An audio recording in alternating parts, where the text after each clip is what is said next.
Jason Howell.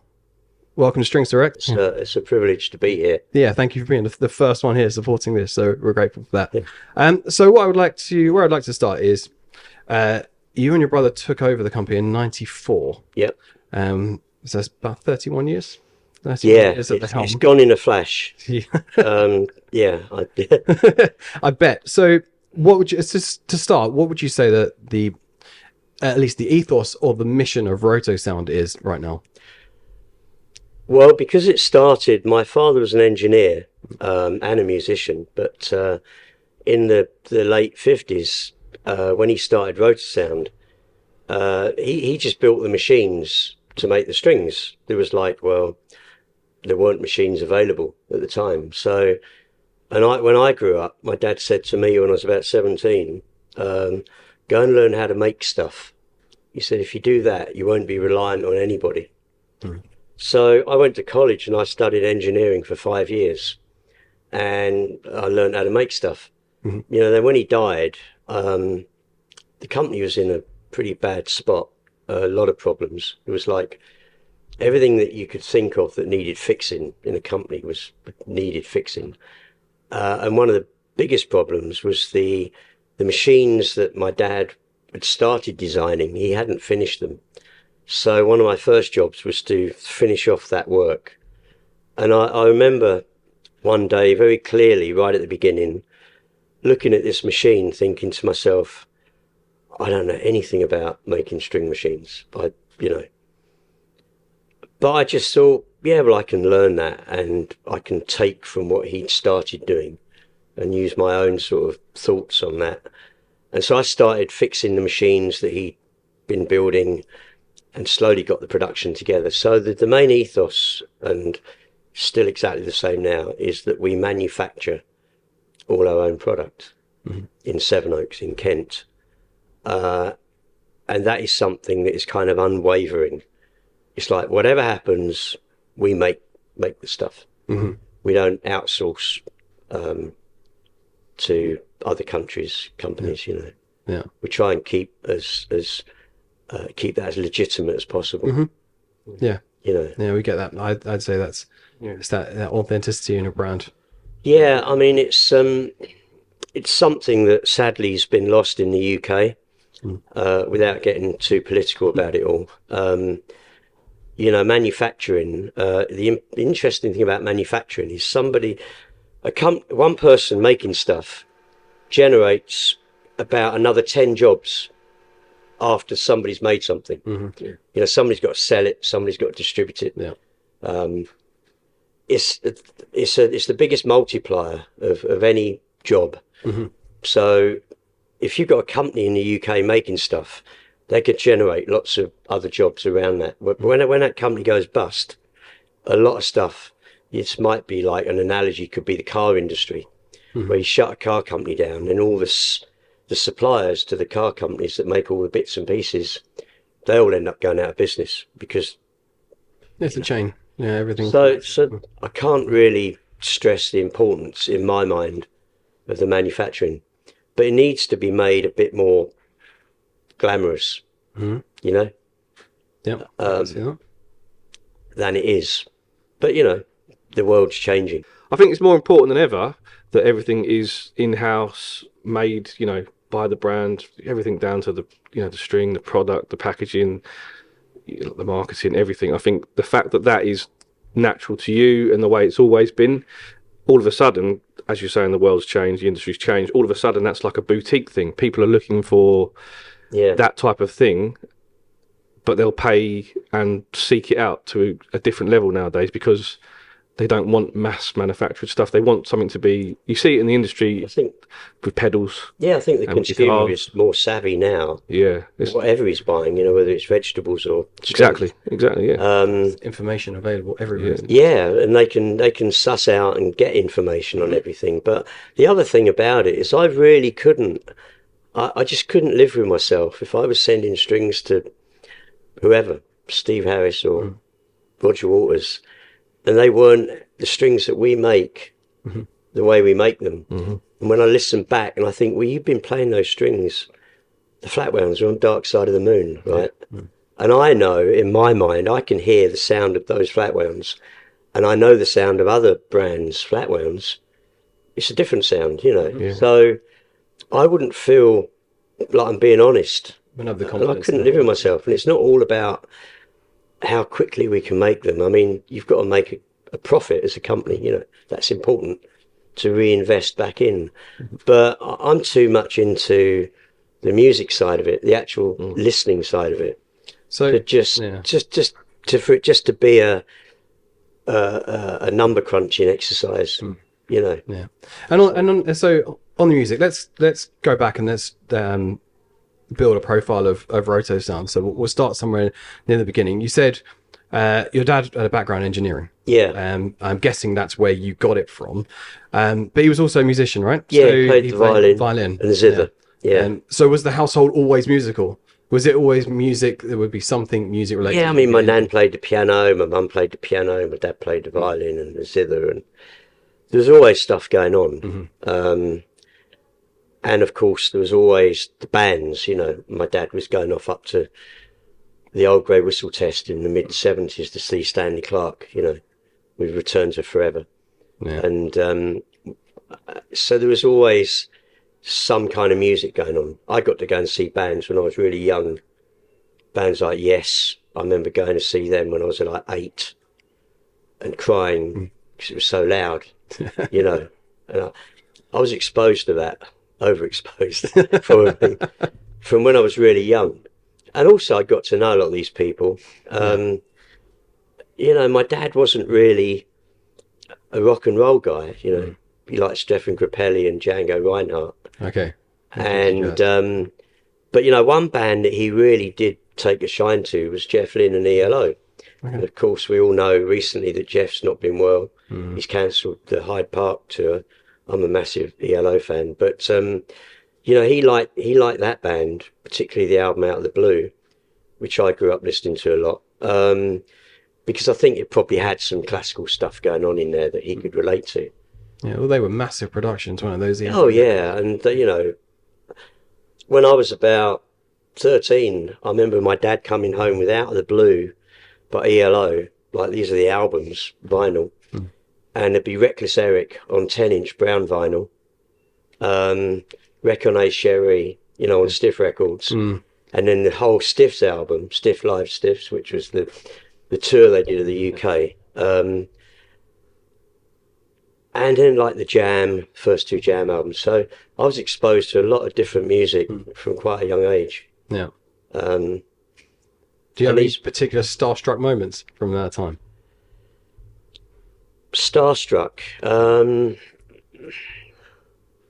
Or you just used to being around these people, do you think? Well, I was. I with think probably for me personally, because I started playing guitar when I was about 14 and I was listening to ELO and stuff. We went to one of their shows at Wembley, I think it was the Time album, 1981 or 82. And I was trying to play this track, this riff on the album Face of Music. The song's called Fire and High. And I'd been like struggling with this B minor, A, G thing, you know. And went backstage, you know, we got tickets, went backstage, and there's Jeff Lynne, you know. And I'm like, oh, pleased to meet you, Jeff, you know, fanboy, ridiculous. Yeah. I said, you couldn't show me like how you really play that, because I've been doing, oh, no, it's not quite right, Jace, you want to do it. And it was like B sustained, yeah, okay, D, A, G, and back up, you know. So that was kind of a really big moment for me, getting excited about meeting somebody that I kind of got into musically. It's like an early memory. From an early age, yeah. Did that, would you say that, where was the connection to strings? Where did you think you would take over the company at some point? Do you think you'd get into strings? Yeah. Or was it always, I want to be a musician? No, I never really thought that. I mean, I always felt confident that I could take the company forward. That was something that I'd always had a lot of ideas about how I could do it. But, you know, when you lose your father, who was the man behind it all, you've got like a clean canvas and you can kind of go, well, I'm going to do this. and you haven't got anybody saying, you know, if my dad had been alive, like, you don't want to do that. I've tried that, it doesn't work. Mm-hmm. It was like, I just got on and did it. And I remember when I built the first batch of machines, I think I spent £350,000 or something over the course of a couple of years. Mm. And we'd kind of, by that time, we'd got the company into a situation where, you know, we hadn't had an overdraft for a few years, and there was cash around to start investing back in that. So I started building the machines, and nobody over those two or 3 years kind of questioned me. They just kind of let me get on with it until I kind of, one weekend, we put all the machines in place and we got rid of the old machines, and we switched everything around. And I think the production output went up by like 300% that week. It was May 1998, actually, I'd say. Remember specifically. I remember looking at the figures for the end of the month, and our stock just went through the roof. Yeah. And I thought, okay, now we can get some other things fixed. Okay. Yeah. So while we're on that point then, so can you take us into what goes into building a strings machine? Because that's quite an involved process. Yeah, well, it sounds like it's complicated, but I think, you know, when you've grown up with it and you've seen a lot of what your dad's done, you've kind of got all that already there. Mm-hmm. Those boxes are ticked, and you're kind of like, well, I don't need to think about that because I know how that works. Yeah. I need to get on and think about how am I going to computerize it, and how am I going to get the machine to go from 10,000 RPM to 0 in 0.5 of a second, because I don't want to waste a second at the end of making that string. Yeah. You know, and if I do that with so many thousands of strings an hour or whatever, I'm saving, you know, production time. Did you spend time with your dad working on machines from young, really? Or did you kind of just take that over? You learned separately? Yeah, because I mean, you said he pioneered the initial machines, and you sort of said they were almost such a, you know, intuitive design. They weren't sort of finished, so they were like, it was organic, wasn't it? It was like something that he had created from scratch. He came up with this concept in the 80s, which I don't think it's not anything that secret, because it's probably been out there a long time in various media. But and I don't know if he got the idea from this, but it goes back to the 50s, where one of the, I don't know if it was McDonald's or one of the companies, when they were making milkshakes, they used to have a milkshake machine. They'd make a milkshake. Then somebody designed one with 6 funnels. Yeah. Put 6 cups under it, and you press the button and it fills up 6 milkshake. Mm-hmm.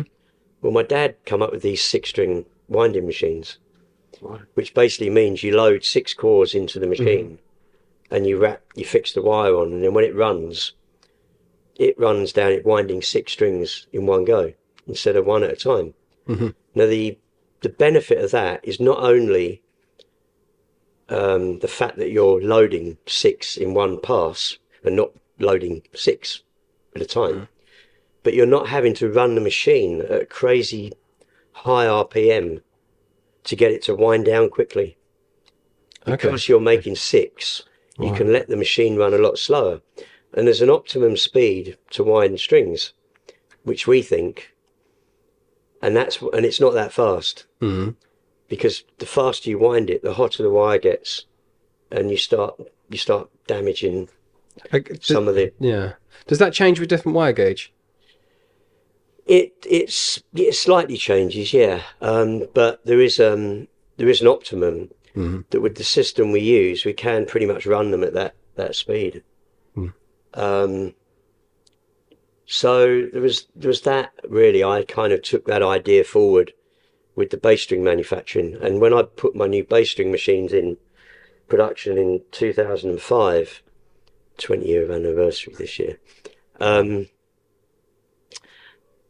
was shit scared, basically, because I was taking a string that my dad had made on his old hand winding machines, and everybody had used Chris Squire, Phil Lynott, John Paul Jones. They'd all used these strings that were made this way, and I'd suddenly brought in a new manufacturing system.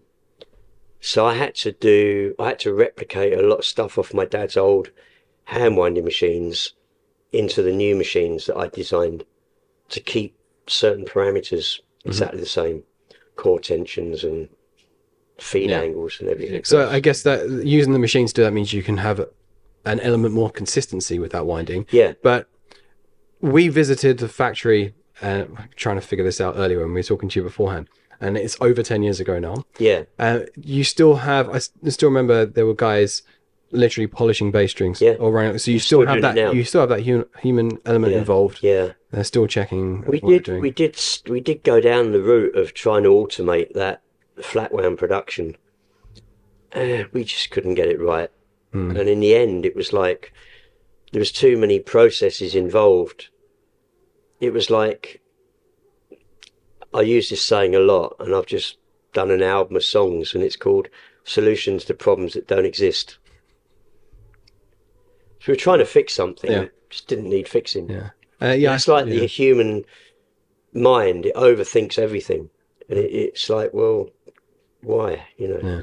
Well, I can attest to myself that as musicians, especially guitarists, we know what we like, and we can feel those differences, and we get used to that. We get used to a style of string or a guitar, but whatever it may be that we like, and we want the same again. So. Well, yeah, unless, you know, whether it's our company or the other string companies or whatever. I mean, the string brands, Rotosound or the other bigger guys in America, they've all made strings that have been on some fantastic albums, you know. So what have those companies tried to do? They've just tried to make the manufacturing more efficient. They don't want to change the product, you know. No one's going to come up with a brand new gauge for a set of 10 to 46s, are they? It's like, well, it's already been fixed. True. It was done years ago. Although people are trying, aren't they? They are, you know, I mean, they want to, different ways. They want to go each side of it slightly. Yeah. But it's all, it's not really, solving a big issue. I don't think. I mean, I think the hand finishing thing with the bass strings, it's a massive thing. And that's the sort of thing people are really now looking for and wanting to know exists. So the fact that it exists in Rotosound is a really big thing, I think, to players. Because the heritage of where them strings, like, you know, where they come from and what they've been on, what they're associated with, the artists, the albums, like you say, Dark Side, stuff like that. That hand finished thing is the same as when you're, you know, having a hand wired amp or you're having a handmade pedal that, you know, it's like solder point. All that handmade element, hand wound pickups, it's the same thing. Well, it's, you know, the flat wounds are only like 10% sales of our bass string production, but they're a very important 10%. You know, we got guys at the factory that are getting on now, you know, and it's like I say to my American distributor, because he buys a lot of flat wounds, I said, these strings may become extinct at some point. It's like, because these guys aren't passing the torch, are they? Well, there's just not enough people coming through that are interested in the same level because of the generations. You know, and I couldn't, in my heart of hearts, you know, go, just buy them in, you know, put red silk on the end. Yeah, I mean, that's the thing. That's the care. That's the level that you lose the brand then. Yeah, I mean, you know, like you say, some people wouldn't notice, but I bet you the flat wounds, I think a lot of people would notice. Yeah. Well, with any of the bass strings. Yeah. Because there are differences in the way the product's made. Yeah. So talking on bass then specifically, let's talk about the swing bass 66 range. Yeah. That was 1966. I guess that's where it came from. Yeah. I did read, so if the about your history page on the Rotosound website is really good. It's not the first time I've looked there, but having a refresher yesterday, there's some really, really interesting stuff on there. So I saw that your dad developed those with John Entwistle to start with. Yeah. I'm guessing then at that point that was a more that was fully hand wound, as you were saying. How has that string developed over time? Have you changed the production of that at all? Or you put your machines in, I take it? No, I mean, we there's a good point, because we had a customer email us, Jack, come in the office the other day, and he said, I've got this customer that's complaining. He's mic'd up the strings with a micrometer, and the G's micing up at 47 and not 45. And the A's micing up at 82 instead of 80. And I kind of roll my eyes, you know. And I kind of think, well, play the strings, you know. Don't worry about the minutiae. But the reason for that if anybody else has that issue, is that the specs that my dad come up with in the 60s, I think it was more like, let's make it 45, 65, 81, 05. It sounds better than 47, 62, 81. It's more palatable. 108. It was more palatable. It's kind of like a little bit of marketing.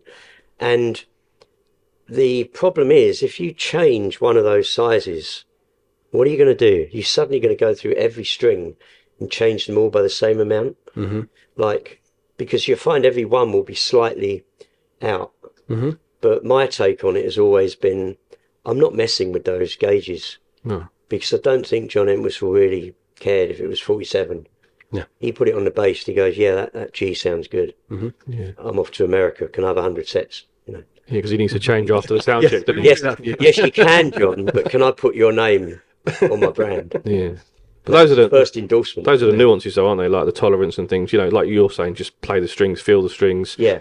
You know, it is technical, but it's not. Do you know what I mean? It's there. It's part of the journey of like making the music, playing the music. You know, it's all under the player. The strings are the connection to the instrument for every player. And that. Do I want to spend all this time adjusting all that and getting all that so it's 45?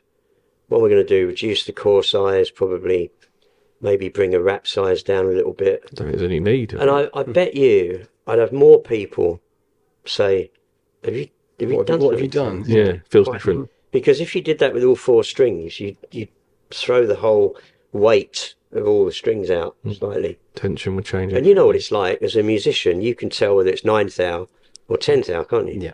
You can tell 1,000th of an inch with your finger. You can. So 2 thou on a bass string. Like, okay, no bass player jokes, but I mean, you know. Yeah. But we don't do that here ever. Yeah. No, I actually use about 6 or 8 bass players in my band, various guys. At the same time, no. At the same time, yeah, bass players, yeah. But no, it's something I wouldn't ever, I wouldn't mess with. Yeah, yeah, because the spec hasn't changed. Yeah, you have that tolerance around the gauges you're aiming for. I think it's fair to say aiming for. I think, from my experience at least, you can really tell the difference on it when you're talking about guitar strings and you're talking the thinnest strings. You're talking a 9 thou or 10 thou string. And that is all that's one piece of steel, and you can tell the tension difference when you get to the winding of the thicker strings. Even on a guitar string, you're getting to 26, 28, a wound string. Then telling the difference between those, if the chord's not changing, is it? It's just the way it's around. Yeah. So actually, on 26, 24, and 26. Did you say 24, 26? Yeah, around that. Yeah, it's the chord that changes. Yeah, but it's it goes from a 13 to a 15, or on our strings it does, but maybe not all of them. But you can tell the difference, you know. Yeah. So what I'm saying is that if you've got a 26 one and it actually ends up being working out about 26, 27, 26 and a half or something, it's difficult to tell that on a wound string. So those tolerances are fine. So yeah, back to measuring strings. We do it all the time here to try and trace what strings people have got on their guitars or whatever. They want to know what they've had before. Yeah. And it doesn't always come up at exactly 45. So the other thing about all these different gauges is over the years, certainly after my dad died, when I looked at what we made, I thought there was too much choice. There was way too much choice. And a lot of it with manufacturing, you end up having too much choice, and what it does, it creates problems with your manufacturing where you're complicating it unnecessarily. So we try and focus on a simple range without going too over the top, I guess, you know. Yeah, keeping it natural, really. Yeah, I mean, you know, it's every brand looks at it differently, don't they? But for us, what we're doing kind of works, you know. Yeah, some bands are overly scientific about it, whereas you've got a good balance, and you've got the technology, you've got the history, and you've got the players, so that all speaks for itself. So when people are looking at Rotosound, they know who it's associated with in terms of players, so they know the sort of sound they want to get, you know. So it is that association, I think. It is. It's a lot to do with it. We just got, I mean, I literally driving here, we've got a photo through from Duff, from Mike, Bob Mayhew, who's his tech. And Mike just said, thanks for 37 years of support. 37 years. Yeah, and he's Duff sitting there with string packs. You know, and it's like, you know, that is means a lot to our brand. Mm-hmm. And you've still got these guys supporting you now. I think that's very impressive. Yeah. And as you said, you're not paying these guys to support you. We don't pay any of our endorsees. No. Yeah. I mean, you know, it's just never something we've done. I think my dad was very lucky in the early days of just having a lot of people come to him that would go on to be, you know, when my dad took the picture of Hendrix in '67, he wasn't to know that Hendrix was going to go on to become the icon he is, or John Entwistle. It just seemed to be there at the start. It was just a time and the place. Though, right? It was just how the movement was happening. It was the birth of rock and roll, and it was the birth of British, you know, the British scene taking off. You know, London in the late '60s or mid '60s. We were very fortunate. Yeah. So one of the things I wanted to ask you was about this period. So through the '70s into the '80s, you've got it seems like the brand rode punk and a bit of new wave, and then through rock and then to grunge. And it seems like, I'm going to ask you how instrumental that period was in forming the brand, really, and bring it to where it is now. Yeah, I mean, it carried on for a long time. Really, you know, after the '60s, and I guess Led Zeppelin, and we had John Paul Jones, you know, and you had bands like ELO in the '70s and Queen, Thin Lizzy, and then that kind of transitioned into the punk scene, you know, where we had the Damned. We still got the Damned. Paul Gray, I know very well. Captain Sensible, you know, who I've actually got a really nice quote from on one of my albums. So those guys were really carrying the torch forward. And I think they were probably, I think I remember talking to Duff once, and he says, well, I use Rotosound because Paul Gray used Rotosound. Yeah. And I think Paul Gray said he used Rotosound because John Entwistle used Rotosound. So I think there was that lineage through the players and the band's heroes. You know, probably Paul Gray loved The Who. Yeah.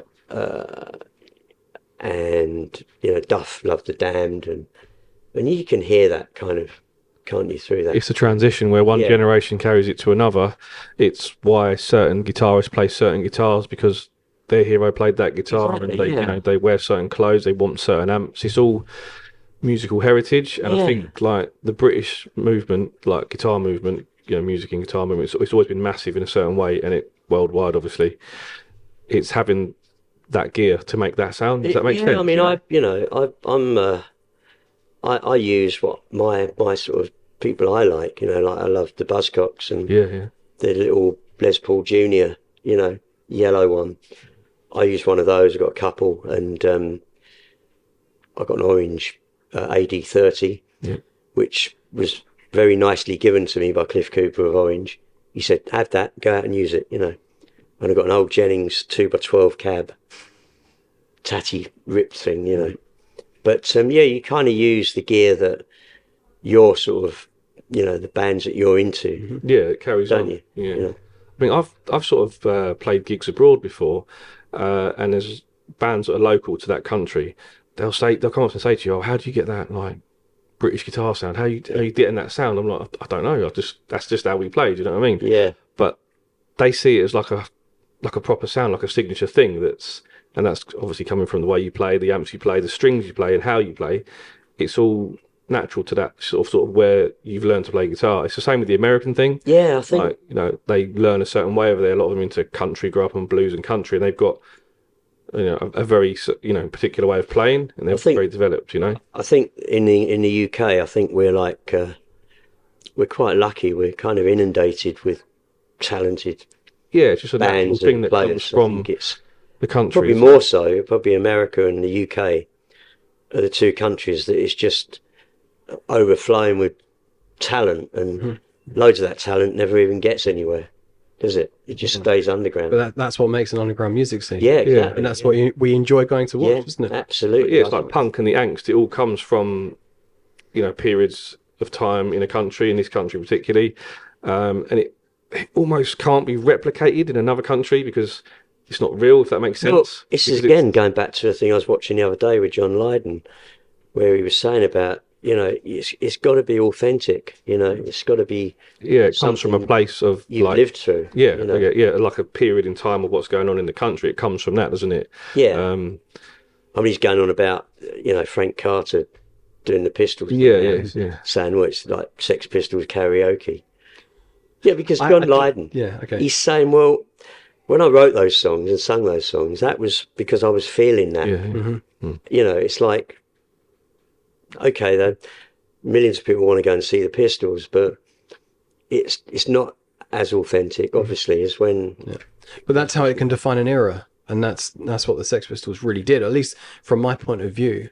These bands being authentic and talking about the issues and the problems at the time. Yeah. Which they're really feeling, that makes that music, as you say, authentic, and it has made a period of music that people remember. People even going back to the Beatles and like they're where they come from, at the time. Yeah. John Lennon, pinching banjo strings off his auntie's banjo, Mm-hmm. to put on his guitar or whatever. It's like that's it. Yeah.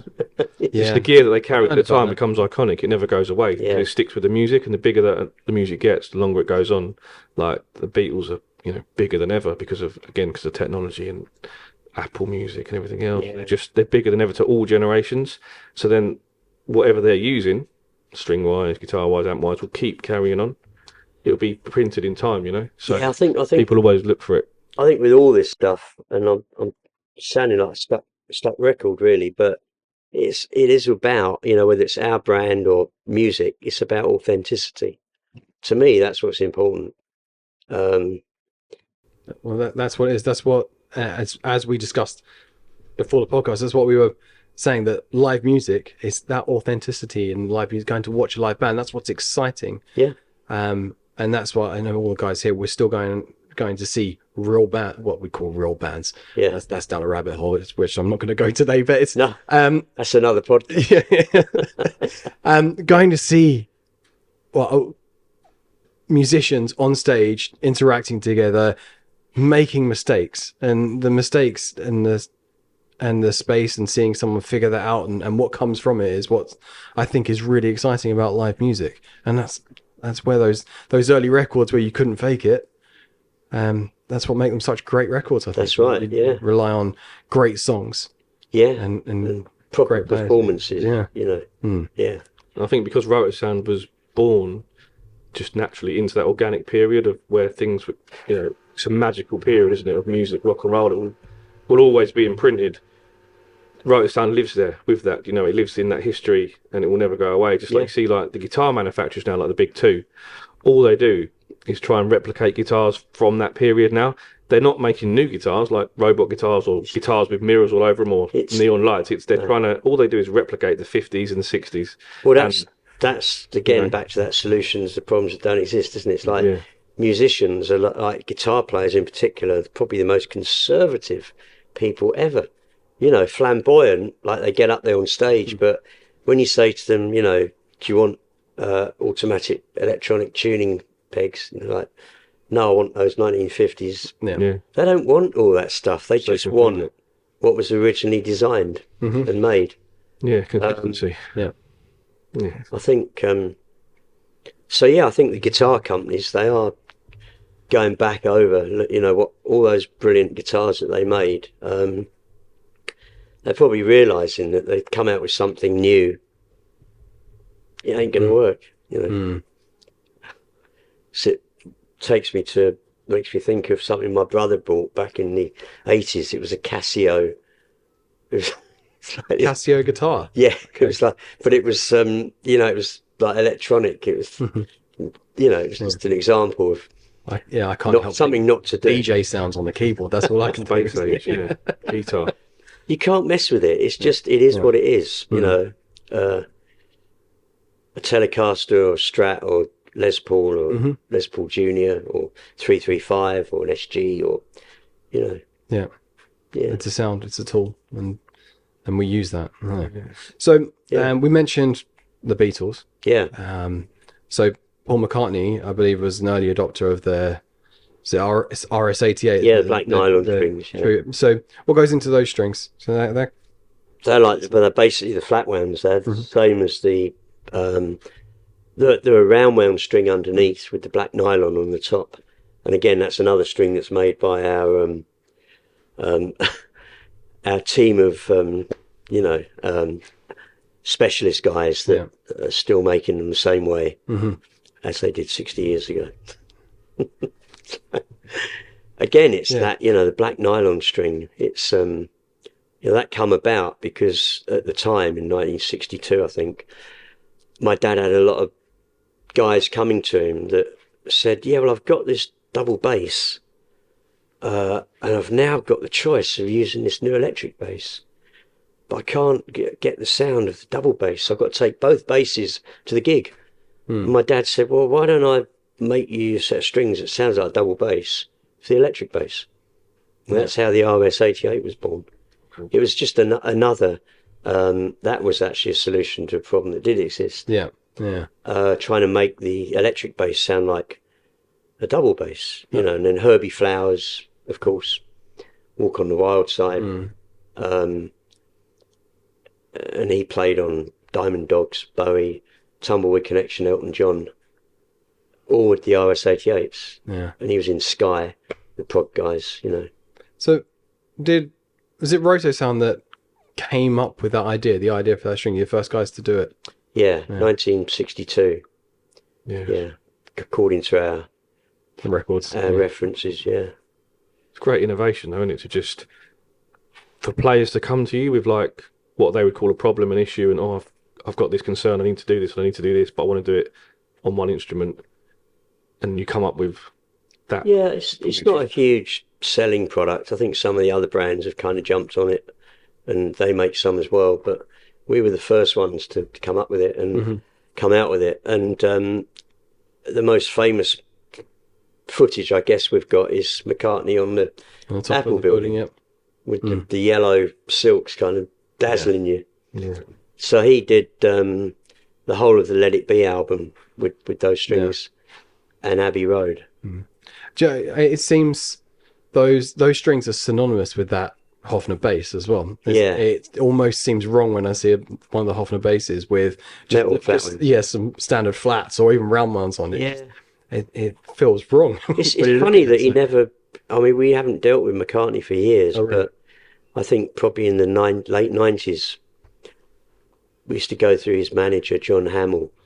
But yeah, I guess he's not doesn't want to use them, but they were iconic and they did sound. I think there's actually footage of him jamming "Get Back," writing it on the Hofner with those strings on. Yeah. There's a lot of that in that Beatles documentary. I can't remember what it was called, but so you've got plenty of other strings ranges as well. Now there's you have plenty of other ranges. Yeah. I'd like to talk about some of those because again, you say you're solving problems as well. You've the latest additions. You've got Nexus, which is a coated string. Well, that was a while ago. Yeah, we bought those out years and years ago. I guess we jumped on the bandwagon as well. All right, okay. Of coated strings. But I mean, from a musical point of view, I don't really like the sound of them. I mean, I think some people like it, that kind of dull sound, that you get from wrapping a load of plastic around metal. Yeah.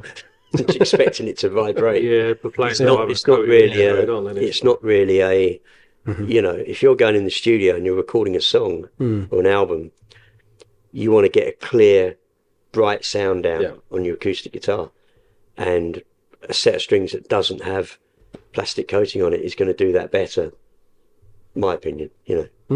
But I think for some people, if they're gigging a lot and they want a more consistent sound for a longer time. Yeah, and then we have the Monell flats, which I believe they're the same strings that Steve Harris is using. So how At what point do you decide that we're going to make a custom set or a signature set for someone, for an artist? As little as possible. The Steve Harris set was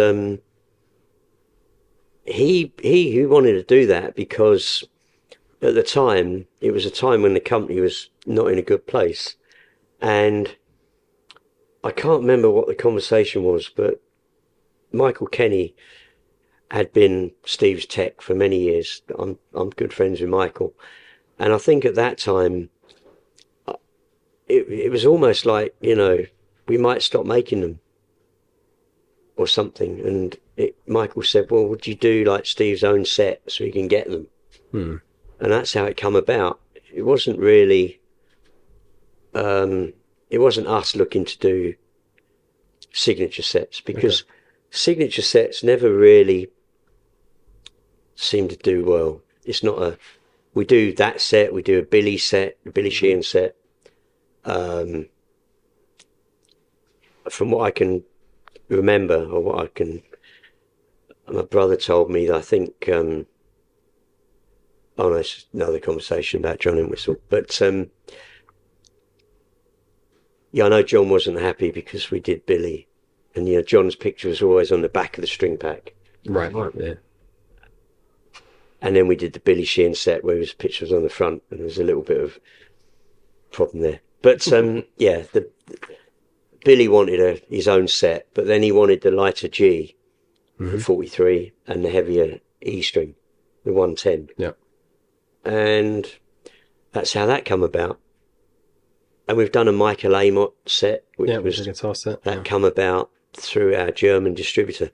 None of these have really come about through Rotosound wanting to do them. Yeah, it's just people because they are quite specialist, and you're just appealing to the person that's into that artist. Yeah. As opposed to all guitar players, Yeah, I get that. or bass players. Yeah, I think the brand has always appealed to British musicians in particular, like Rotosound. I think they've again associated it with the history of what it is, and as it came through the periods you were talking about, the 70s and the 80s and going into the 90s, where that was when a guitar revival came about in this country. Yeah, with Oasis, really. Yeah, that's what I was going to say. It's really relevant now because I know that Oasis sort of were using Rotosound probably because obviously the people before, and because probably Paul Weller was using it as well, I think. So they're closely associated with that whole movement. And Paul Weller was originally a bass player. Yeah, exactly. So often a violin bass with black nylon bass. I never knew that. Yeah. So that if you trace that back from Weller becoming the guitar player with the Jam and losing that one person, and then Bruce Foxton jumping on bass. And that's the same with the Stranglers. I'm digressing a bit, but Hugh Cornwall was originally the bass player. Right. With a Hofner bass, strange enough.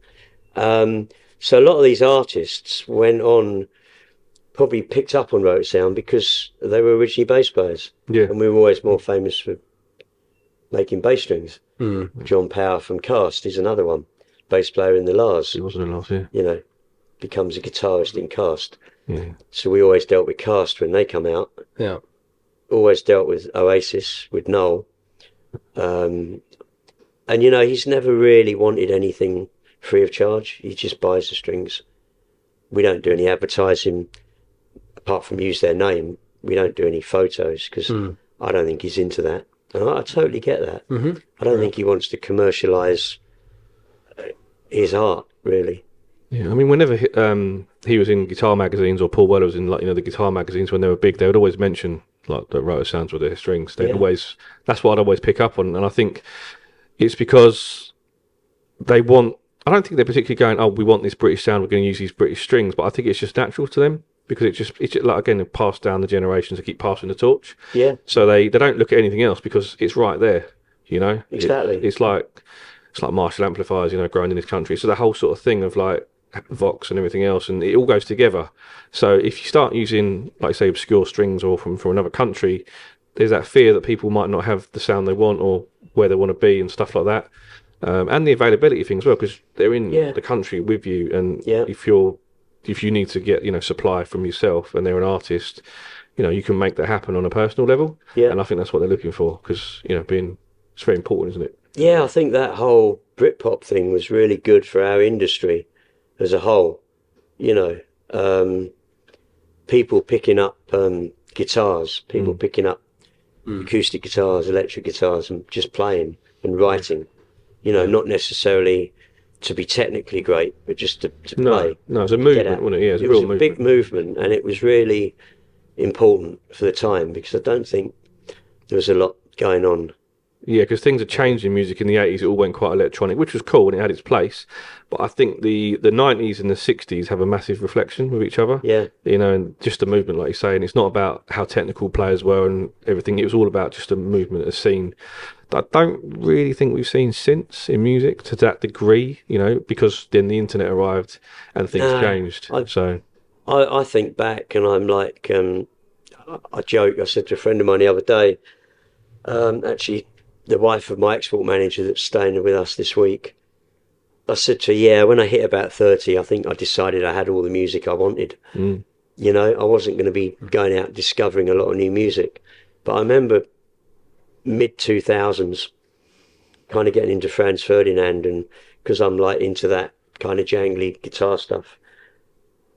Those bands at the time, I found, you know, that's the last time I really bothered looking yeah, the around. last thing that you remember, I mean, for me as well, around that period was the Strokes. I think the Yeah, Strokes and the were. Strokes, exactly. I don't know what strings they use. I don't know if you do, but Well, you could probably trace them back. That band, I would guarantee you go back to the Velvet Underground. yeah, because I mean So they're very organic in that way, and I know they're all from quite famous backgrounds, as you know, as their parents were, sort of yeah, thing. But they sounded like a real punk band to me. It sounded yeah, like it was genuine, you know. It was just one amp, one guitar, you know. yeah. No, absolutely. They never used to cut the end of their strings off. It What was was that terrible. album? Was it called This Is It? Yeah, Is it? yeah. Yeah. It's I just think I did buy it at the time. Yeah. yeah.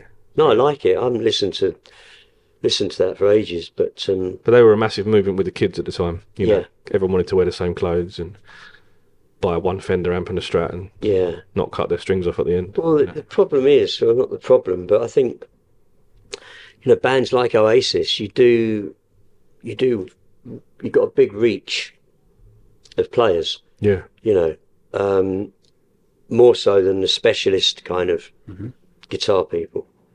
I think you've got more of a more coverage. a general reach. Yeah, Yeah, like you know, guitar players, like you're sort of like heavily based with almost like a guitar nerd sort of thing. yeah, You yeah. don't get as much reach, like you say, as you would with a massive band that's generalised. I mean, you just got to you know look at what's happened recently. So yeah, I think with the marketing, I think it's important to try and cover all that with what you're putting in the marketing, the advertising.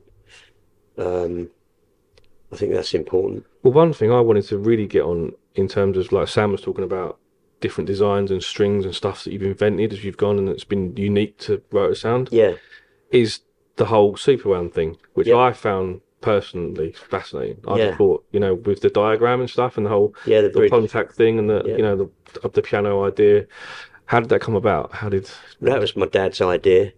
Um, but like most things, you know, something comes from somewhere, yeah and you know that's obviously how piano strings yeah, are made. and that's what the idea was, wasn't it? To Yeah, just get that and across to players. it was really if you've got less contact going over the bridge of an instrument, you've got more sustain. Mhm. You know, the string's going to flap around for a lot longer, in a non-technical term, than if it's you know you've got the whole of the winding, and that worked better with the bass strings. You know, when you started getting down to the heavy bass strings, it really made a big difference because the difference between just the core touching and the whole of a 105 touching. But the reason we stopped doing that was again it was a production issue. It was very complicated, and you got all the different bridges on different instruments. You need the different Different lengths. lengths, and Yeah. it's So how do you anchor? I guess that's the problem, isn't it? That's why it's complicated. You can't anchor the winding anywhere. And that how do you anchor it? Yeah, the bridge end. So Well, you've got the winding starts halfway up the core. yeah. So, Well, what you have to do, what they call swage the end of the string. right. So when you wrap the string, the bit that you've wrapped, you have to put the machine in reverse, then you unwrap it, back to that point. Oh, You take okay. the first 2 inches of winding, Yeah. you unwrap that back to where you want it Right. terminated, Okay. and then you swage the end of it. You have a special pair of pliers that have, like, we call it doming, and it's a Okay. Yeah, because it looks dome-shaped that tool, shape on it. Yeah. Okay. and you push the doming tool up against the wrap wire, Yeah. and it basically it locks it down. Yeah. Again, that's something that takes up more production time. Yeah. Of course. Yeah. Yeah. It will do. Springs being more expensive, but we still do it with the Super Bronze. Yes. Yeah. You know, Yeah. um, So for me, particularly percussive string, whether I'm trying to associate it with a piano after having read the contact chord design thing. So yeah, Yeah. I mean, it really appeals, I think, to guitarists. Like Yeah, acoustic guitarists, it's like a gritty, it appealing works well on format. the acoustic Yeah. strings, but it is a complicated procedure. And what we were selling, we just didn't think it was viable. You know, fair enough. Yeah. I don't think anybody else does it. I've No, I not don't seen think it. they do. No, I don't think they do. Especially not acoustic strings. No, No, but it's great design, great idea. So we talked about the British scene and Yeah. like the Britpop thing. We've been over Oasis and whatever.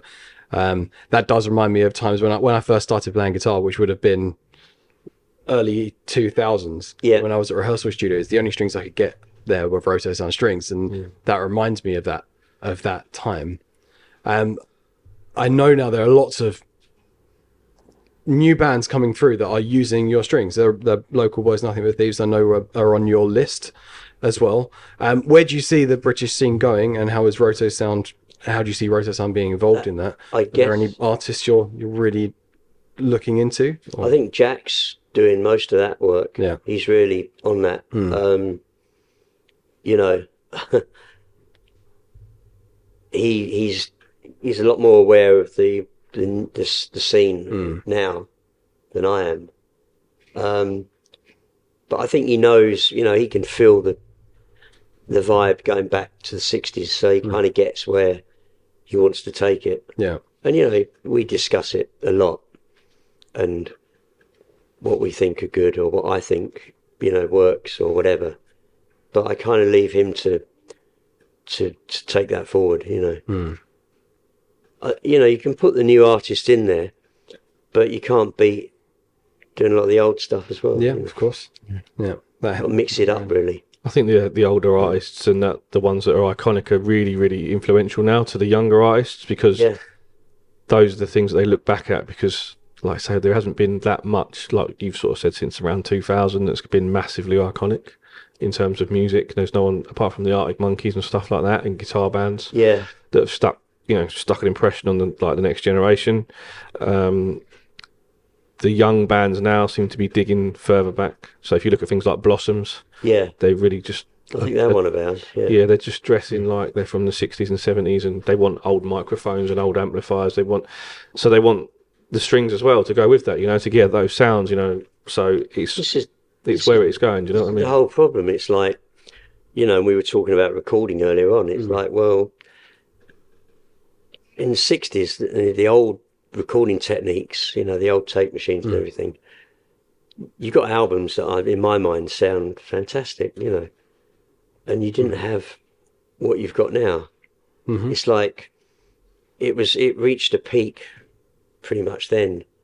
We haven't really improved it. We might have made it easier in some respects, or made it more accessible, obviously, or quicker or something like that. But quicker. Or it's not really about that, because it's artistic, isn't it? It's a creation, isn't it? exactly, yeah. But It's what Pink Floyd used to do in the studio, didn't they? They used to create something. yeah, I think a lot of these younger bands, that is, and I think it never stopped happening, where they look back and they go, you know, that was so great. How did they get that sound? Or, you know, and they'll probably be quite surprised that, you know, things like tape loops or whatever on Dark Side of the Moon were done with literal By hand. tape loops going around a broom handle, you know.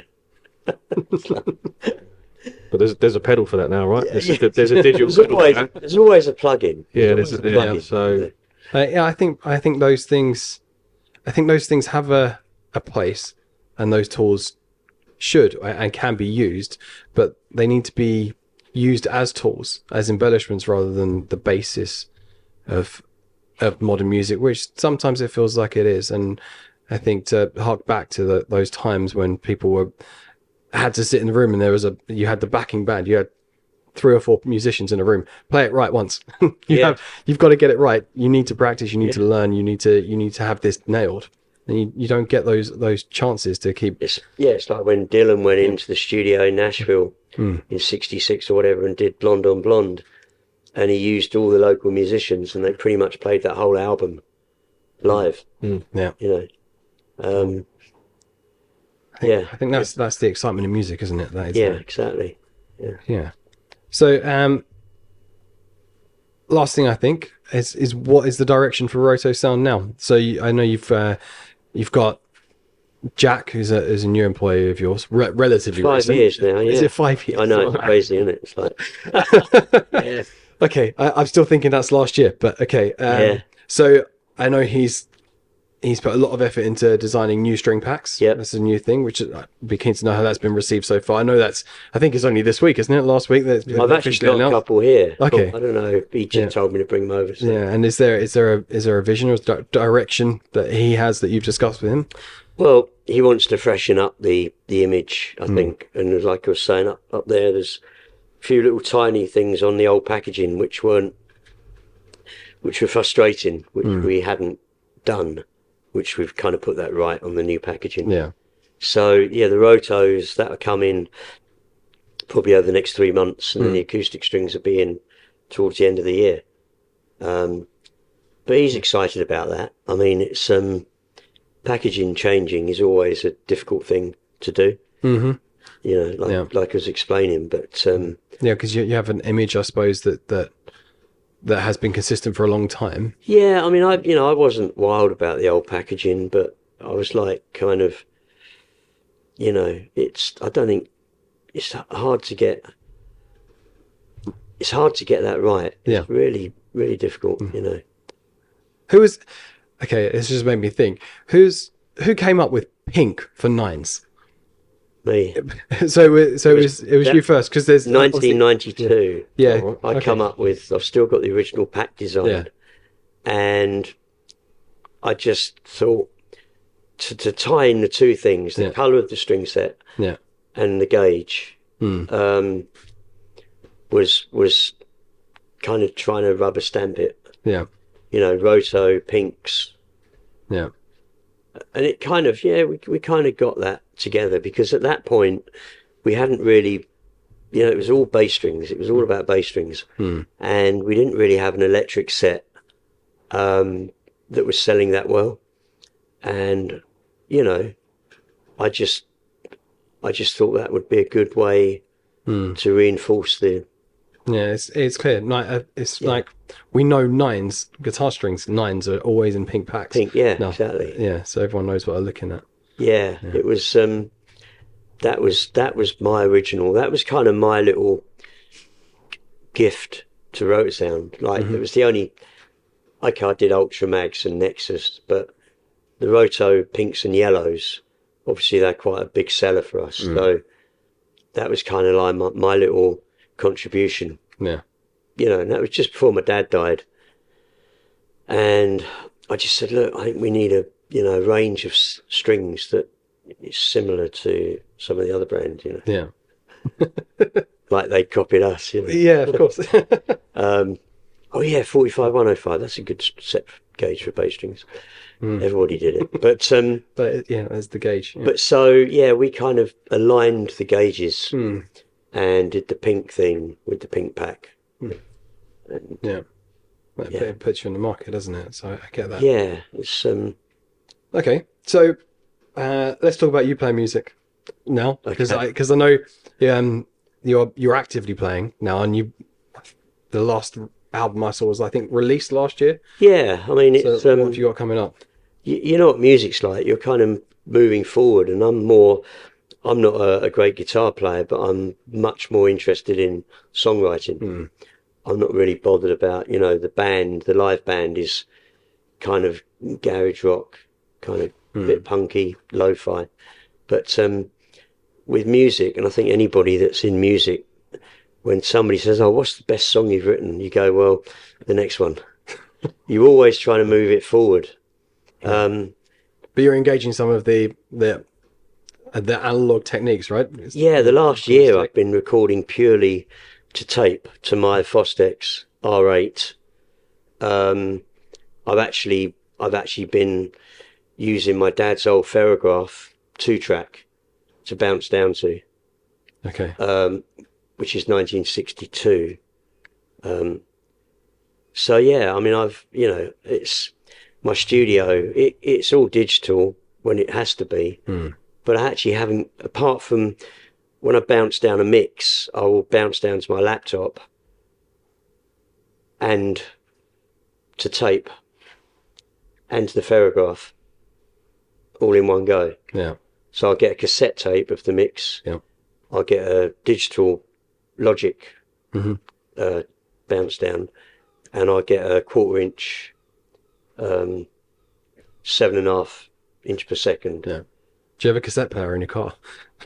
No, I don't actually, but I've got five cassette players around the house.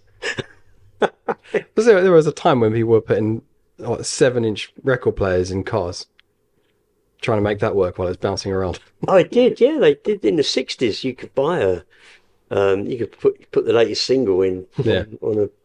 It's crazy, isn't it? Really. Actually, one of my old cars has got a cassette player. I've got old Saabs, Yeah. But yeah, one of those has got a cassette player. I love the sound of it, and I go back to listening to digital, and I can A/B them like real time. Yeah. When you say to a lot of people, "Oh, tape sounds better," they go, "No, it doesn't." And I say, "Well, is your setup? Are you able to A/B it like next to each other?" "Well, no, I can't." "Well, how do you know?" Yeah. But when you do A/B it, and you record an acoustic guitar to tape, no compression, a little bit of EQ maybe, and then you do the same thing on Logic, you're scrambling around for plugins to try and make it sound Like it should. as good as the tape Yeah. that has nothing, Yeah. no treatment on it at all. Yeah. Well, I think there's a coloration that we like when recording to tape With- that you don't get. So the digital replication is an exact replication is what you're getting in Logic or Pro Tools or whatever. And yeah, that has a place. And for modern music, that is actually for all music that is great. But there's an argument for that sound. There's something that old preamps or the tape itself does to the sound Yeah. that we like. Yeah. Well, yeah, if you overload it a little bit, if you want a bit of edge on your vocals, and you just push it up a little bit, you'll get that, Yeah, I like this. So, as a brand owner, this Rotosound is what I would call a British heritage brand now. It feels that way, and you're still harking back to those old times using those techniques, but while you've got guys that are also trying to embrace the future. So I think that's really cool. Good balance. Yeah. Going forwards. So yeah, on that point, I'd say thank you for joining us. We really Been a appreciate it. pleasure. I hope I haven't waffled too much, but you can No, it's be been cutting amazing. something out. So that's it. Yeah. So Yeah, thank you. yeah, thank you for everyone who's listened and watched. And we'll see you soon.